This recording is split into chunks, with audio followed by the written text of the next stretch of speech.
For 20 years, my weight defined me. It was the first thing I thought about when I woke up and the last thing I worried about when I went to sleep. I couldn't run a single city block without feeling my chest was about to explode. Then I found running. And like a lot of people who discover it later in life, I went all in. Parkrun, 10Ks, half marathons, and eventually the full 26.2 miles. But here's what nobody told me.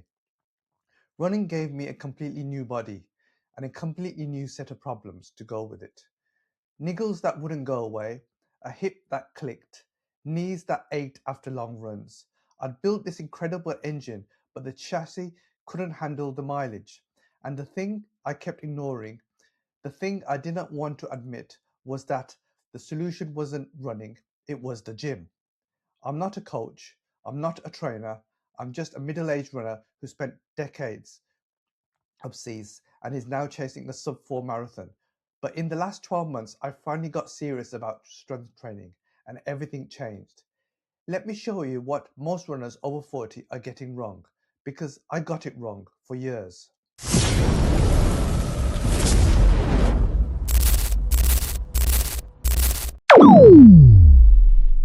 Here's a hard truth I had to face.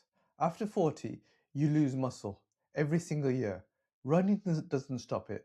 Running faster doesn't stop it. Only resistance training does. The trap works like this. You're in a training block, mileage is climbing, you're tired all the time, so strength work gets dropped. Then something goes, hip, knee, Achilles, and you can't run at all. I lived in that cycle. I convinced myself an extra 5k was more valuable than 30 minutes in the gym. It never was. Every time the lifting slid, something broke. And I've spoken to enough runners now, enough people just like me who started running late, who carry old injuries, who aren't trying to be elite, but just want to keep showing up, to know I'm not alone in this. The type of strength matters, work matters. And honestly, most of what I see runners over 40 doing in the gym isn't helping them. Here are three mistakes I made and a simple framework that actually works. The first mistake: you walk into the gym and you try to train like a 25-year-old who's never been injured. Your body at 45 is not the same machine. Recovery is slower, old injuries have left their mark, and if you spent 20 years carrying extra weight, like I did, your joints have been through things that don't just disappear because you can now run a half marathon. What you actually need is compound movements that build the muscles running ignores: glutes, hamstrings, lower back, the posterior chain. Running is quad dominant and relentlessly forward moving. Hours of it creates imbalances. Your glutes switch off, your hamstrings get weak, your lower back takes a hit. I can't tell you how long I ran with glutes that might as well have not existed.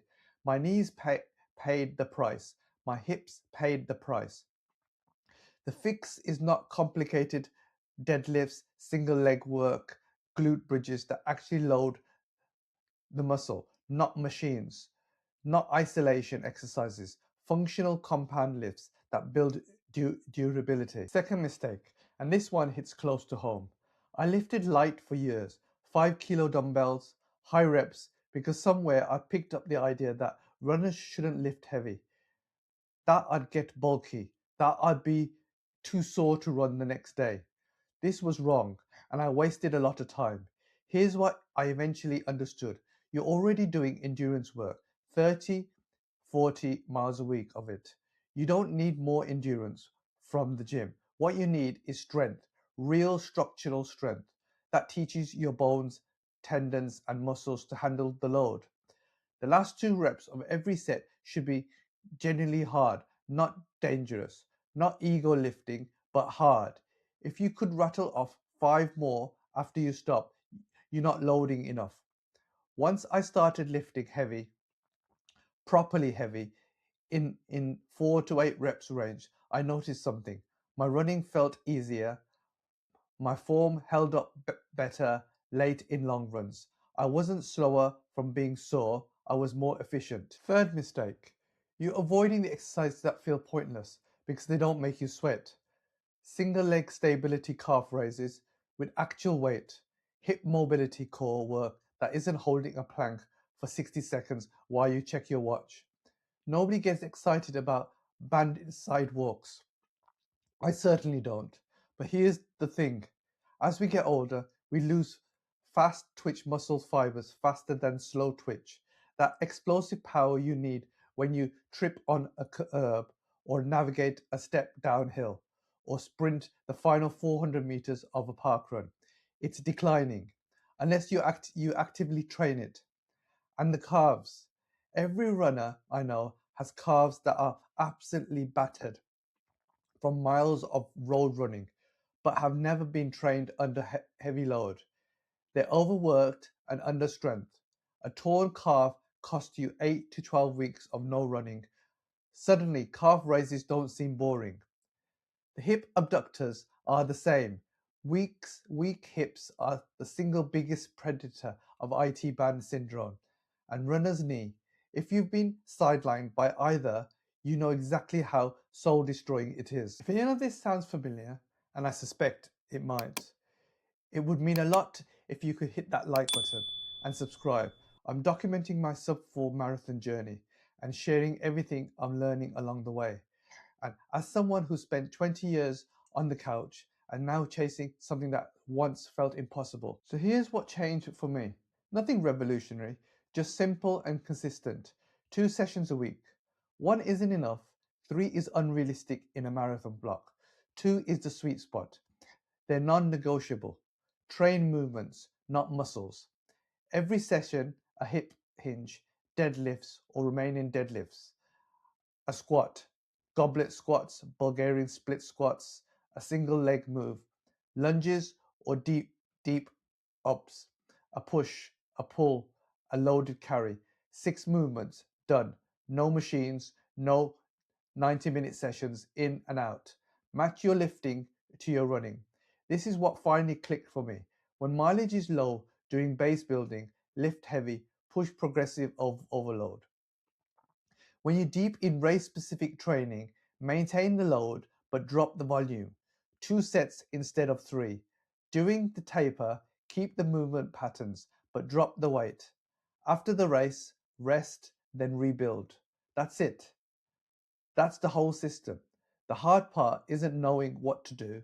The hard part is doing it when you're tired and you'd rather run an extra 5K. So here's what I tell the version of me who was 20 years obese and just started to run. The running will change your life, but the strength training is what keeps you in the game. I'm not fast, I'm not elite, I'm just a middle-aged runner who spent 2 decades on the wrong side of healthy and is now chasing a sub-4 marathon.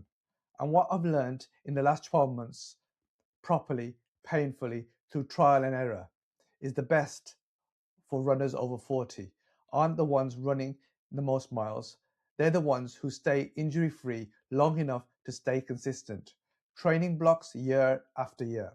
Strength training is what makes that possible. 2 sessions a week, heavy compound lifts, and the discipline to show up when you'd rather do another 5K. I'd love to know what's your relationship with the gym right now. Do you strength train consistently, or is it the first thing that drops when the mileage goes up? Share it in the comments. I read every single one.